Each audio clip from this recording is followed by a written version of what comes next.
எத்தனை பேர் ஈஸியாக வாழணும்னு விரும்புகிறீங்க? வாழ்க்கை கொஞ்சம் ஈஸியாக போனால் நல்லா இருக்குங்க. சபை என்பது என்ன?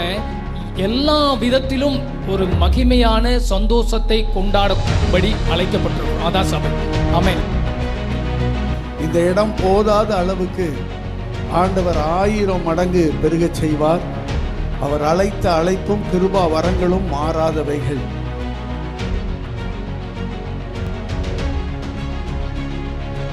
இந்த பூமியானது அந்த ராஜ்ய தன்மையை, அந்த அன்பின் குமாரனுடைய தன்மையை என்ன செய்யணும்? என்ஜாய் பண்ணணும். ஆமென். என்ஜாய் பண்ணணும். அதுக்கு தான் என்ன செஞ்சிருக்கிறாரு? சபையாய் உங்களை அழைத்திருக்கிறார்.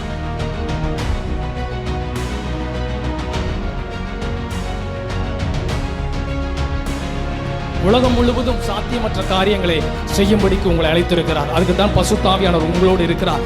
நீங்க எங்க நின்னாலும் அது என்னதான், நீங்க பஸ்ல ஏறினாலும் சாத்தியம்தான், ஃபிளைட்ல ஏறினாலும் அங்க சாத்தியம்தான், ஒரு மருத்துவமனைக்கு போனாலும் சாத்தியம்தான். நீங்க எங்க போனாலும் உங்களுக்குள்ள இருக்கிற அவருடைய தன்மைகள் என்னதுதான்? சாத்தியம்தான்.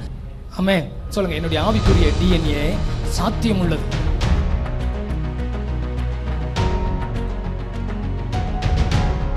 நான் சொன்னேன் இல்லையா, கிருபை என்னன்னு சொல்லி. என்ன தெரியுமா?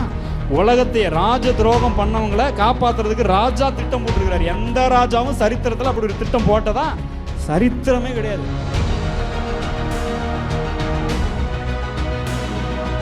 கிறிஸ்துவோடு இணைய வேண்டும், கிறிஸ்துவை அனுபவிக்க வேண்டும். அதற்கு தான் இந்த சபை. ஆமென். இந்த நோக்கத்தோடு தான் இந்த சபை இயங்க போகிறது.